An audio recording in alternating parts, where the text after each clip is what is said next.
Assalamualaikum warahmatullahi wabarakatuh. Hai. Apa khabar anak-anak didik yang Ustazah sayangi sekalian? Ustazah doakan anak-anak sentiasa sihat dan ceria. Selamat datang ke channel Ustazah Is. Anak-anak yang Ustazah sayangi, hari ini kamu akan belajar pendidikan Islam tahun 5 bidang akidah. Tajuknya ialah bahaya sihir. Anak-anak boleh buka buku teks muka surat 94 sehingga 97. Mari kita lihat dulu apakah objektif pembelajaran kita pada kali ini. Terdapat 3 objektif yang Ustazah harapkan anak-anak boleh capai. Yang pertama, diharapkan anak-anak dapat menyatakan maksud sihir dengan betul. Yang kedua, diharapkan anak-anak dapat menyebut semula hukum dan dalil sihir dengan tepat. Dan yang ketiga, anak-anak dapat menjelaskan contoh perbuatan sihir dengan betul. Apa pula kriteria kejayaan pada kali ini? Diharapkan anak-anak dapat menyatakan maksud sihir. Bahaya sihir. Bahaya sihir. Itulah tajuk kita pada kali ini. Tapi apa sihir tu ya? Anak-anak tahu ke sihir tu apa? Macam mana sihir tu? Mari Ustazah terangkan. Sihir ialah ikatan, jampi dan perkataan yang diucapkan, ditulis atau dibuat bentuk sesuatu. Ustazah ulang. Sihir ialah ikatan, jampi dan perkataan. Tiga bentuk. Ada bentuk ikatan, ada bentuk jampi dan ada bentuk perkataan yang diucapkan, ditulis atau dibuat bentuk sesuatu. Seperti gambar yang anak-anak boleh lihat sekarang. Ada ikatan daripada tali yang diikat kepada patung. Okey. Sekarang kita lihat pula apakah kesan dan akibat sihir kepada seseorang. Sihir mendatangkan kesan dan akibat buruk terhadap tubuh, hati atau akal orang yang disihir tanpa menyentuhnya secara langsung. Jadi, kita lihat dalil yang menyatakan yang sihir itu bahaya. Mari kita baca sama-sama hadis daripada Nabi Muhammad SAW. Okey, jom ikut Ustazah baca sama-sama.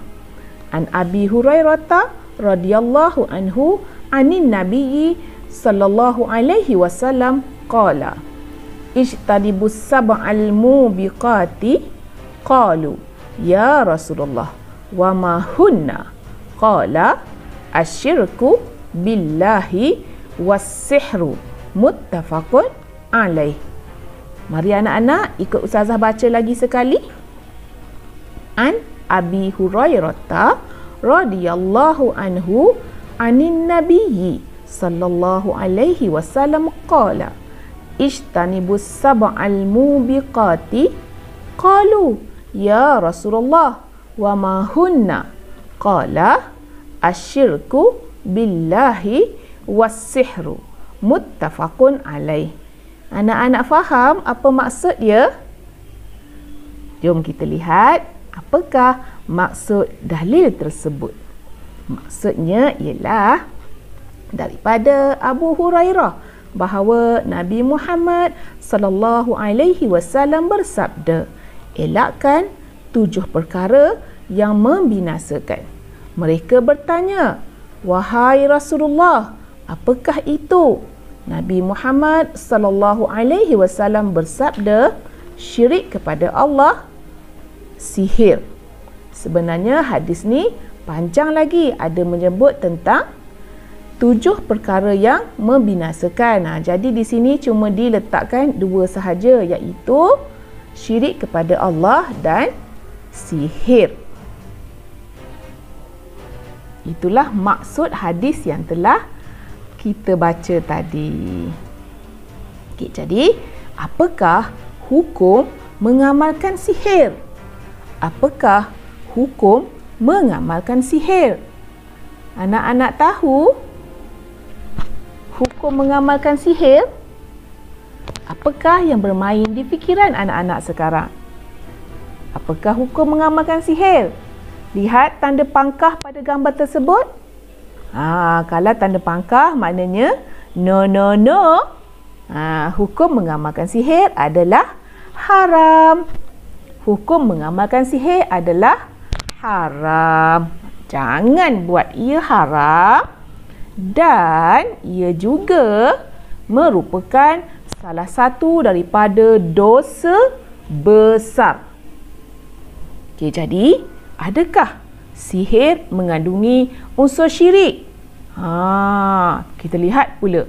Ada tak sihir ni mengandungi unsur syirik? Ya, perbuatan sihir mengandungi unsur syirik. Ustazah ulang, perbuatan sihir mengandungi unsur syirik. Tapi macam mana ya? Macam ni, ahli sihir menggunakan syaitan sebagai perantaranya. Ahli sihir menggunakan syaitan sebagai perantaranya. Okey. Apakah contoh-contoh sihir? Apakah contoh-contoh sihir? Contohnya ialah sihir untuk menimbulkan kebencian. Sihir untuk menimbulkan kebencian. Sihir untuk menimbulkan kasih sayang. Dan sihir untuk menimbulkan kesakitan. Sihir nak bagi orang benci, sihir nak bagi orang suka dekat kita, ataupun sihir nak bagi orang itu jadi sakit. Baiklah anak-anak, diharapkan anak-anak faham apa yang telah kita belajar tadi. Ingat lagi, kita dah belajar tentang maksud sihir, dalil sihir, hukum sihir, contoh-contoh sihir, dan sebagai rumusan dia ialah kita hendaklah menghindari sihir supaya hidup kita selamat, tidak menjadi orang yang mensyirikkan Allah, kerana sihir merosakkan akidah. Sihir merosakkan akidah. Okey. Oleh itu, kita hendaklah sentiasa mengamalkan 2 surah terakhir dalam Al-Quran, iaitu surah Al-Falaq dan surah An-Nas, telah diturunkan khusus untuk menghindari dari terkena sihir. Perlu juga diingatkan, kerana sifat semula jadi manusia yang sering bersangka baik, mereka ada kalanya merasa seperti disihir. Umumnya ini tidak benar, dan jika perlu lebih baik dia berjumpa doktor atau pakar psikiatri. Dan yang paling utama, teguhkan iman kepada Allah dan kepada Rasulullah sallallahu alaihi wasallam. Lazimkan membaca Al-Quran, dan ini akan melindungi diri kita daripada terkena sihir. Oleh itu, Ustazah ucapkan terima kasih kepada anak-anak yang setia melihat video ini sehingga tamat. Yang belum lagi subscribe Ustazah, diharapkan boleh subscribe channel Ustazah.